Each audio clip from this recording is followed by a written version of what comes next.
ഉദ്ഘാടന ചടങ്ങാണ്. Shrimati Vandana Siva. Vandana Siva is an Indian environmental activist and anti-globalization author, currently based in Delhi. He has authored more than 20 books. She was trained as a physician and received her PhD from the University of Western Ontario, Canada in 1978 with the doctoral dissertation Hidden Variables and Locality in Quantum Theory. She is one of the leaders and board members of the International Forum on Globalization and a figure of the global solidarity movement known as the Alter Globalization Movement. She has argued for the wisdom of many traditional practices and is evident from her interview in the book of Vedic Ecology that draws upon India's Vedic heritage. She is a member of the scientific committee of the Foundation Ideas, Spain's Socialist Party's think tank. She is also a member of the International Organization for a Participatory Society. She received the Right Livelihood Award in 1993 and numerous other prizes. വിപ്ലവകാരിയായ പരിസ്ഥിതി പ്രവർത്തക, ഭൂമി ദേവിയെ ഹനിക്കുന്ന ഒരു കാര്യവും സമ്മതിക്കാത്ത മനസ്സ്, ഒറ്റയ്ക്ക് പൊരുതും അതിനെതിരെ, പ്രകൃതി സ്നേഹപരമായ നിരവധി സംഘടനകളിലെ സജീവ സാന്നിധ്യം. Shrimati Vandana Siva for you.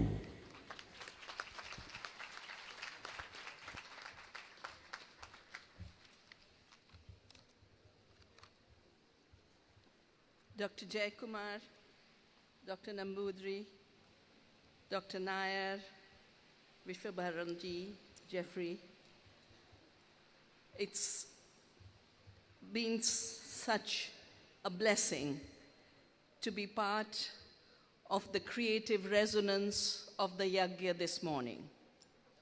We know there's a phenomena called resonance, which means when energies are tuned, they have what we call a constructive interference. They multiply, they amplify. That's what the laser is ultimately about. And I think what Sri Tathatat was creating today was a laser effect for the good, for the future of life on earth. A lot of people ask me, you were a scientist, how are you an ecologist now? This morning a journalist said, what is making you move towards spirituality?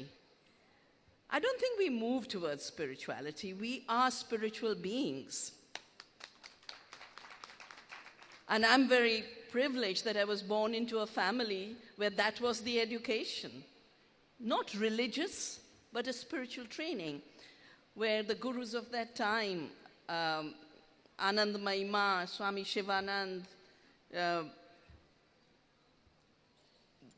the major teachers, and now we have a new generation of teachers giving basically a wake-up call to humanity.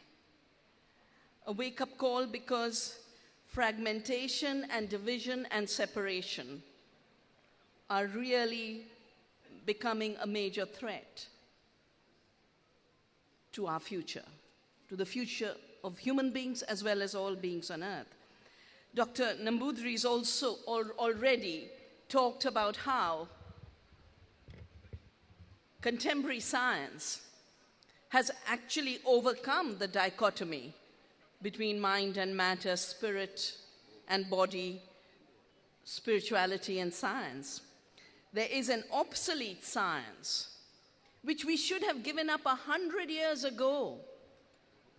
The Newtonian, Cartesian, Baconian model of science, which falsely imposed on the world a thinking, a highly unreal thinking, that the world is made of immutable particles, all separate and disconnected, and fixed forever. As Newton said, God made the world of immutable particles which can't be broken. And we've been breaking them ever since. And at the end of it, there isn't a particle at all. There's just energy. My doctoral thesis, and I eventually had to do it as an interdisciplinary thesis, because it's assumed in physics you should just calculate, just compute, just use an equation to solve problems.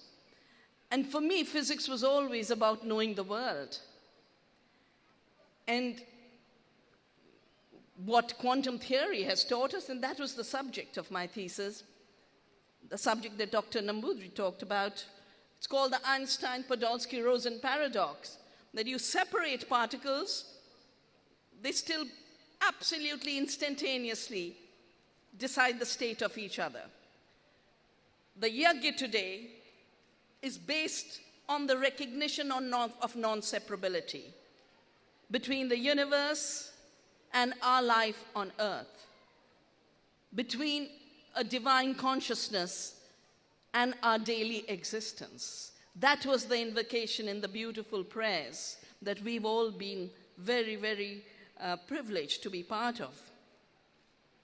While Newton thought of immutable billiard balls, and the only kind of action you could have was a forced action, of action by contact, quantum theory has talked about action at a distance, non-locality, non-separability. More importantly, we now know there's nothing like immutable things in the world. Everything's in dynamic change. The whole universe is a potential. That's the fundamental reality, a potential. And then we move out of the nervousness of change. We move out of the nervousness of separation. I have learned a lot in my ecological growing from our ancient texts. Ancient texts like the Ishopanishad, which says, Isha vasyam idam sarvam yat kincha jagatyam jagat ten tekten bunjita magridha kasya swidham. So beautiful that every being is an expression of the divine. Enjoy these gifts. Enjoy them. They're not saying, be miserable, be unhappy. Saying, enjoy the gifts, but with a sense of renunciation, with a sense of enoughness, with a sense of duty. Saying, shun greed, ma gridha. Shun greed. Do not appropriate others' share. In fact, this was the verse of Ishopanishad that inspired Gandhi to say, the earth has enough for everyone's needs, but not for a few people's greed. This is what inspired Tagore in all of his writings about nature's abundance and our need to take our share, but not more than our share. Greed is basically a blinder.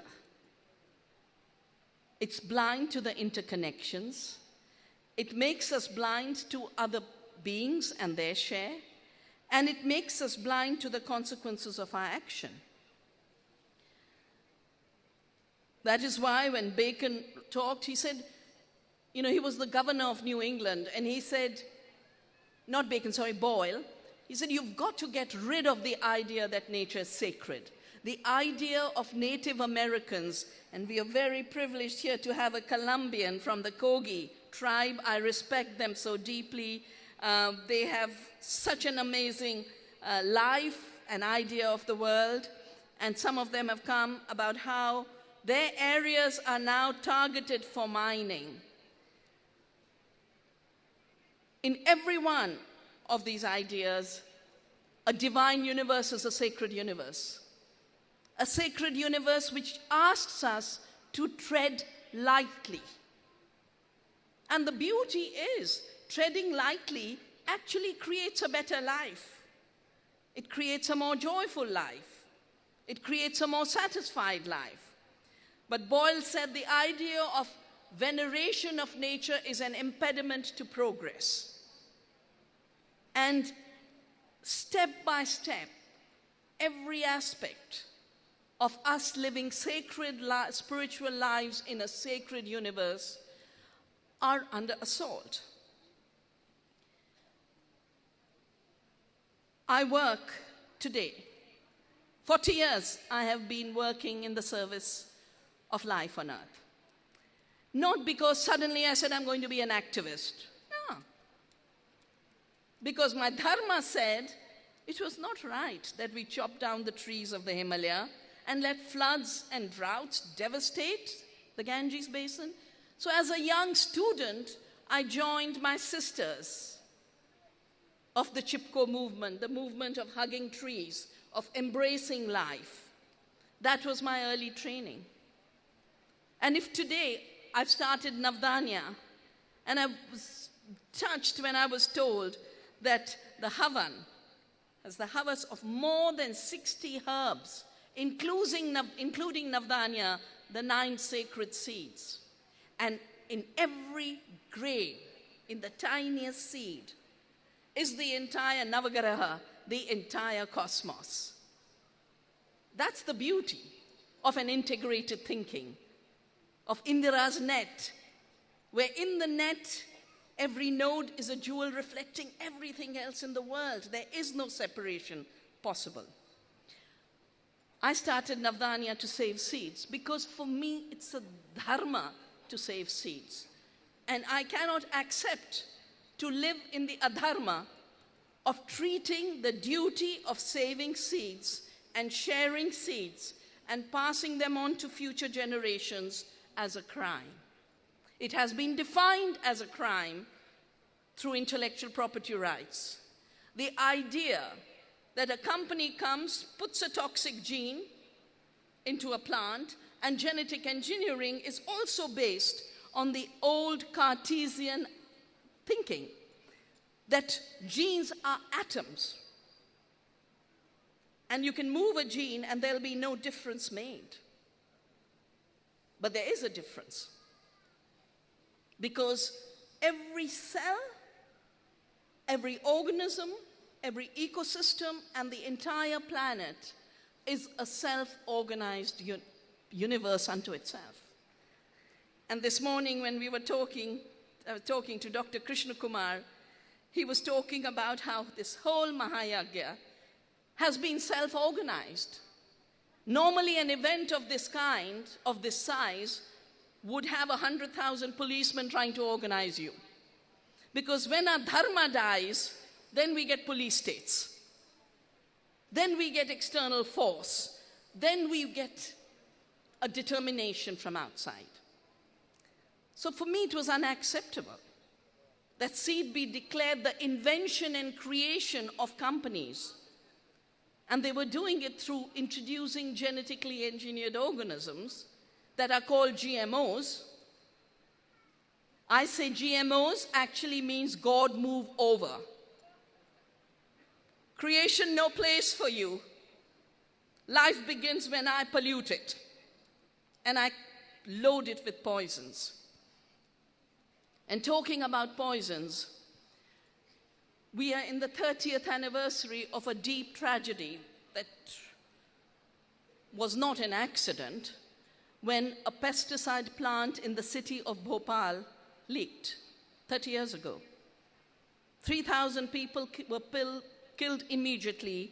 Thousands have died since then. And hundreds of thousands of children are being born crippled today. I remember seeing a poster of the company called Union Carbide, which is now owned by Dow. And Dow is among the 5 giant chemical companies that now are controlling the seed. And the poster had Dow saying, Union Carbide saying, we have a hand in India's future. And they were pouring a red liquid onto an agricultural landscape. They had a hand in India's future, but not the kind of hand that India needs. Bhopal was totally unnecessary because we don't need poisons in agriculture. An agriculture that is done in service of the earth, make sure we give back to the earth a part of what she gives us, because she gives us so much. And a little part we give back. All the soil organisms have food.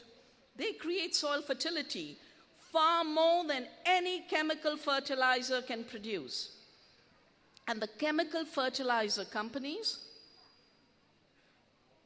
actually were the same companies that made explosives during the war. The plant that makes nitrogen fertilizers is the same plant that makes explosives. And that's why so many times fertilizers are used as fertilizer bombs. the US security was once telling me at a dinner, oh, now we realize why there's so many bombs in Afghanistan, because to counter the Soviets, we poured nitrogen fertilizer as a bribe in the villages of Afghanistan, and now they just turn it into a fertilizer bomb. The pesticides were chemical warfare tested and tried in the concentration camps of Nazi Germany. The nerve gases, the 7, all of these, the sarin gas, were poison gases which then later became generations of pesticides. I have worked with the movement for justice in the case of endosulfan. Cashew doesn't need the spraying of endosulfan from the air, which was done by the plantation corporation. And 1,000 people died, hundreds of thousands of people crippled. There's a Supreme Court case still going on to implement the ban that is required by the International Stockholm Convention to phase out the persistent organophosphate. And this is an organic phosphate. We have an agriculture minister who constantly undermines the ban. He also undermines the moratorium on genetically engineered organisms, the GMOs. Parliament has said we don't need them, a parliamentary committee on agriculture. They studied the suicides. We've had, since seed, instead of being an expression of the diversity of an abundant earth, and seed became a patented intellectual property, genetically engineered, a GMO BT cotton seed was introduced. Since the seed monopoly started, we have lost 284,000 Indian farmers to suicide. Many to pesticide poisoning, and the rest drink the pesticide when they get into deep debt.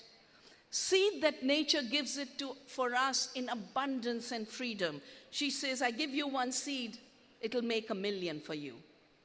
Millets, the ragis and the jwaris and the bajris and the jangoras, they're called millets because each seed makes 1 million seed.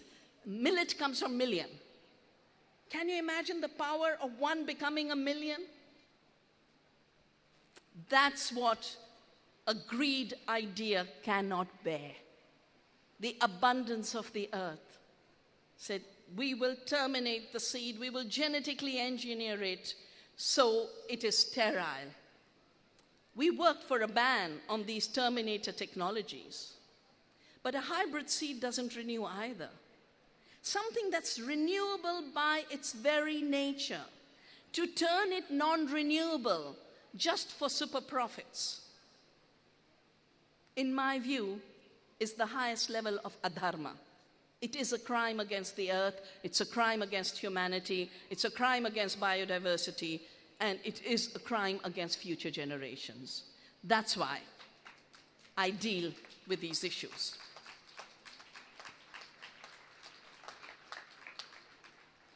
My first trip to Palghat was for Mailama, the woman who led the movement to shut down the Coca-Cola plant. She's no more with us. I pay tribute to her for her very courageous act. Because this morning, when the prayer was taking place, water was used repeatedly. This earth is 70% water. Our bodies need water. We are 70% water. Every plant is 70% water. Without water, there's no life. Palghat was water abundant. And then came Coca-Cola mining 1.5 million liters a day, creating a water famine, and what they left was heavy metals. It's a trade secret, so we don't know exactly what they do to leave that kind of pollution, but every Coca-Cola plant, and we've had the studies done, in Plachimada, in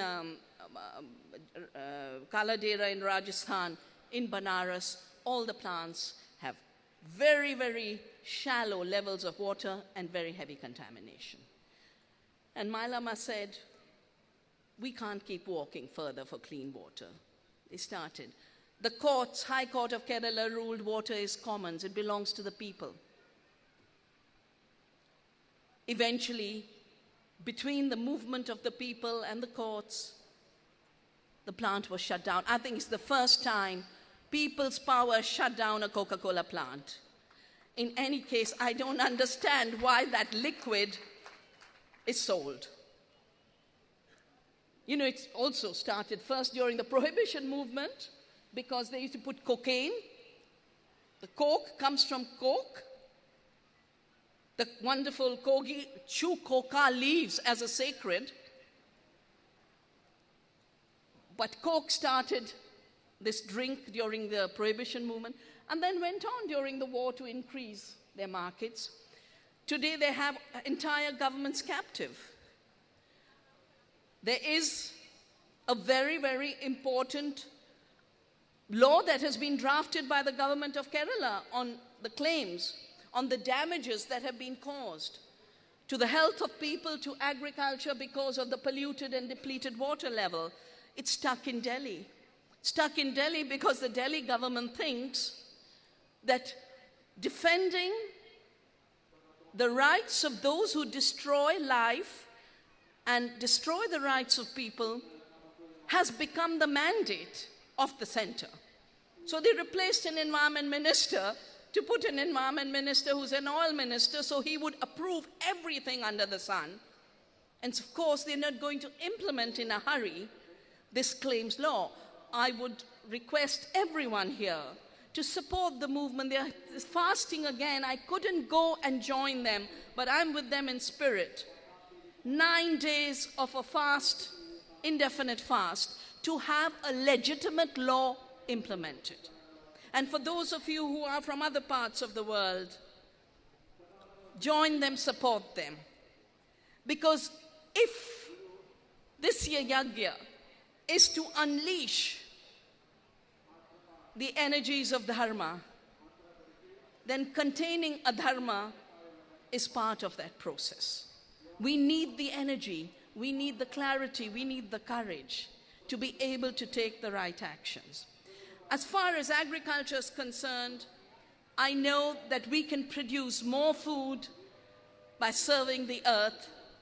Agriculture has to become a spiritual duty to giving back to the soil, to protecting biodiversity, saving seeds, conserving water. If we just do that spiritual duty, all our needs for healthy, nutritious, abundant food get met.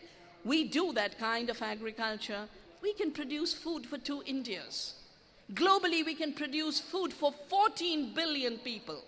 And they keep trying to make us scared. There might be 9 billion and therefore eat more poisons. How are more poisons more food?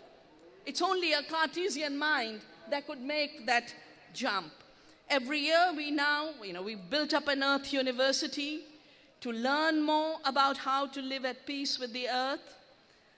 We offer a whole month's course on the A to Z of ecological agriculture because growing food non-violently and eating non-violently is part of one indivisible ecological duty, scientific duty, as well as a spiritual duty. The prayer this morning said, may the earth and our human body become part of the divine play. Isn't it beautiful? So all we have to do is understand the laws of nature, work according to them, not in our arrogance, with a very narrow mind, fragmented, divided, separated, where we have first the arrogance to say we are not part of nature, human beings are outside. Then we are conquerors and masters. Then we can just keep developing new tools of attacking nature, as if it's not an attack on ourselves. All those poisons we put into our food don't just kill an insect. they kill beneficial species. 75% of the bees of this planet are gone. 75%. And when the European Union bans the pesticides that have led to their disappearance, the companies sue the governments. Because these days, corporations have become bigger than governments. But the most important thing is, while we say, this plant is sacred, the tulsi is sacred, everything is sacred, the soil organisms are sacred, the corporations say no. There's nothing in the world and no people except us.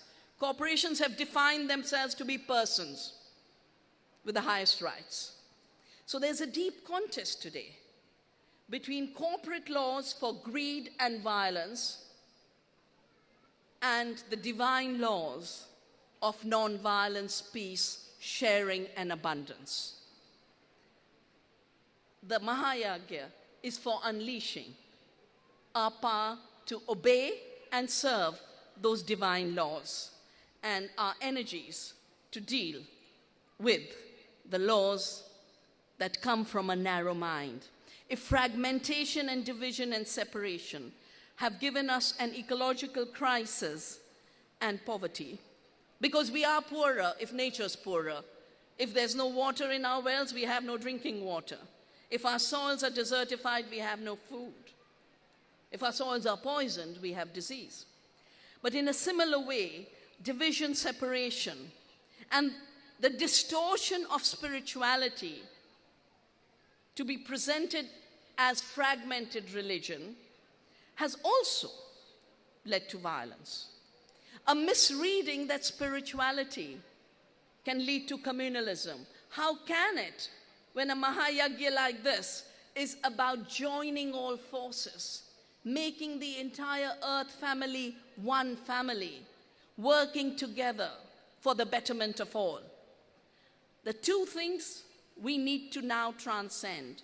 One is the Cartesian Newtonian paradigm of science that has pitted science against the earth, and a fragmented idea of religion that has divorced itself from spirituality, and then a politicization of those narrow divisions for political gains.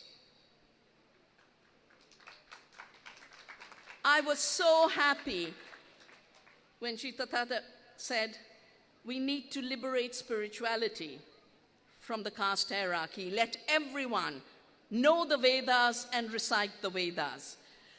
There's a weak interaction. In physics, we have weak interactions and strong interactions. Weak interactions can be broken. There's a weak interaction between patriarchy, casteism, and the interpretation of religion. There's a strong interaction between that deep knowledge of us being members of Vasudhaiva Kutumbakam, of the earth family, and universal humanity. That is the strong interaction we need to develop more strongly. A deep science, an ecological science, is not an antithesis of spirituality. They're one and the same thing. So our task is so much easier. Thank you. Thank you so much, Dr. Vandana Siva, for that wonderful cascadal oration.